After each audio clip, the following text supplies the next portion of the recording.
ஒரு லேடி அவங்களோட மர்டர் கேஸை கல்லறையிலேருந்தே சால்வ் பண்ணாங்கன்னு சொன்னால் நம்புவீங்களா? எஸ், 1977 சிகாகோவில் 48 வயசான தெரேசிதா பசா அவங்களோட அப்பார்ட்மெண்ட்டில் கத்தியால் குத்தப்பட்டு நெருப்பில் எரிஞ்சு போன நிலையில் போலீஸால் ரெக்கவர் பண்ணப்படுறாங்க. அந்த இடத்துல எந்த ஒரு எவிடன்ஸும் கிடைக்கல எக்ஸப்ட் ஒரு பேப்பர் நோட். அதில் get theatre tickets for AS அப்படின்னு எழுதியிருக்கு. ஸோ இப்படியே 6 மாதம் ஆகுது.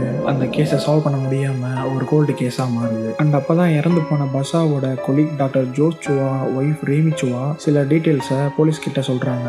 அவங்க தான் தெரேசிதா பசானும் அவங்கள கொலை பண்ணது ஆலன் சோவரிங்கிறவன் தானும் அண்ட் அவங்கள கொலை பண்ணது மட்டும் இல்லாமல் அவங்களோட ஜுவல்ஸ் எல்லாம் தேடிட்டு போயிட்டானும் கம்ப்ளைண்ட் பண்ணுறாங்க. இதை கேட்ட போலீஸ் ஏதாவது ஸ்ட்ராங்கான எவிடன்ஸ் இருந்தால் கொடுங்க அப்படின்னு சொல்லி கேட்குறாங்க. அதுக்கு ரேமிச்சோவும் ஜோஸும் சார் நாங்கள் சொல்கிற இடத்துல போய் சொல்கிற ஆளை விசாரிச்சு பாருங்க, உங்களுக்கே உண்மை தெரியும் அப்படின்னு சொல்லி சொல்கிறாங்க. ஸோ போலீஸும் சரி ஜஸ்ட் விசாரிக்க தானே போகிறோம் அப்படின்னு அவனை தேடி போகிறாங்க. அப்படி தேடி போய் விசாரிக்கும் போது தான் நிறைய ஷாக்கிங்கான விஷயம்லாம் வெளியே வருது. இந்த கேஸோட ஃபுல் வீடியோ வேணும்னு நினச்சிங்கன்னா லைக் அண்ட் சப்ஸ்கிரைப் பண்ணிக்கோங்க.